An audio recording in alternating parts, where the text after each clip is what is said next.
Perkenalkan, nama saya Muhammad Raihan Alfaris dari kelas 12 IPS 2. Nama sekolah SMA Negeri 3 Depok. Mata pelajaran kolaborasi sejarah Indonesia yang diajar oleh Bu Maya Saroh, bahasa Indonesia yang diajar oleh Bu Tuti, dan PPKN yang diajar oleh Bu Leli. Judul video, sikap yang harus dikembangkan pelajari Indonesia agar keutuhan NKRI tetap terjaga. Assalamualaikum warahmatullahi wabarakatuh. Puji beserta syukur marilah kita panjatkan kepada Allah Subhanahu wa Ta'ala yang telah memberikan ribu-ribu nikmat.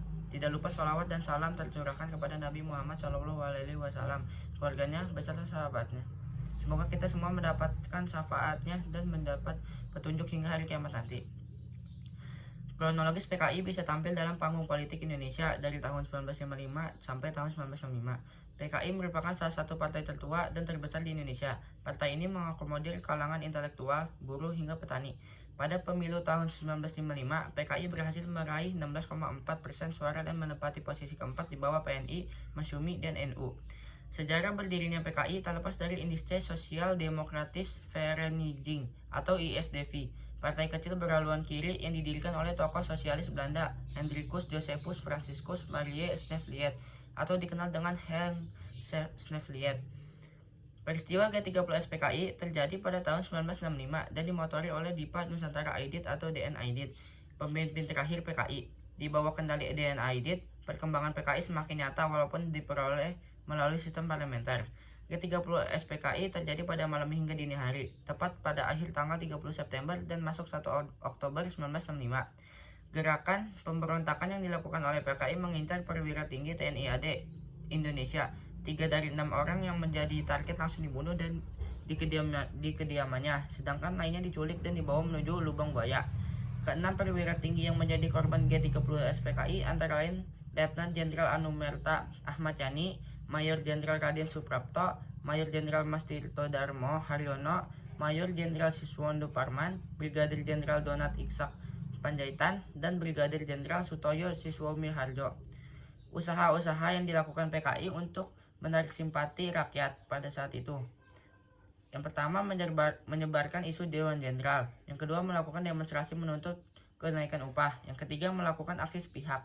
Yang keempat, menghancurkan lawan politika dengan jalan mendukung pemerintah. Latar belakang terjadinya gerakan G30 SPKI. Yang pertama, meningkatnya popularitas PKI di Indonesia yang tergabung dalam 3 blok paham yang diakomodasi oleh Soekarno, Nasakom atau Nasional, Agama, dan Komunis. Kekhawatiran AS terhadap jatuhnya Indonesia ke tangan komunis. Yang ketiga, rumor kurang sehat Soekarno. Yang keempat, ketidakpuasan sejumlah tokoh militer terhadap Dewan Jenderal yang berkuasa di jajaran militer tertinggi yang mengakibatkan terhambatnya naik jabatan. Akibat peristiwa G30 SPKI bagi kehidupan bangsa dan negara di Indonesia. Yang pertama, kekuatan politik di Indonesia sudah hancur setelah kegagalan kudeta tersebut. Yang kedua, kewibawaan Presiden Soekarno berkurang. Yang ketiga, bersatunya TNI dan kaum agama untuk membahas PKI. Yang keempat, pasca pembantaian orang-orang PKI atau yang dianggap PKI, TNI menjadi kekuatan baru. Yang kelima, pembantaian orang-orang yang berhubungan dengan PKI atau dianggap pendukung PKI secara besar-besaran. Bahkan pembantaian ini dikenal di dunia sebagai anti-komunis purge. Sikap-sikap yang harus dimiliki oleh pelajar Indonesia berdasarkan pengalaman peristiwa G30 SPKI agar NKRI tetap terjaga atau utuh. Yang pertama, cinta tanah air.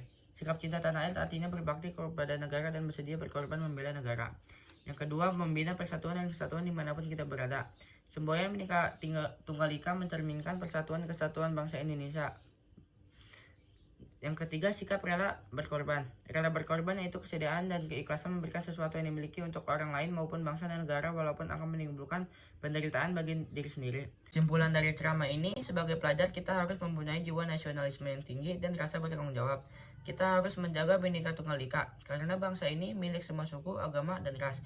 Untuk itu, mari kita bangun bangsa ini demi kemakmuran rakyat. Saran dari ceramah ini, kita sebagai pelajar harus hargai perjuangan para terdahulu kita untuk menjaga kesatuan dan persatuan bangsa, dan saatnya kita membayarnya dengan membangun bangsa ini ke arah yang lebih baik. Sekian ceramah yang dari saya. Terima kasih atas perhatiannya serta waktu yang diberikan kepada saya untuk menyampaikan ceramah ini. Jika ada kata-kata yang kurang berkenan didengar dan menyinggung satu di antara pihak, saya ucapkan mohon maaf. Penutup kami sampaikan, wassalamualaikum warahmatullahi wabarakatuh.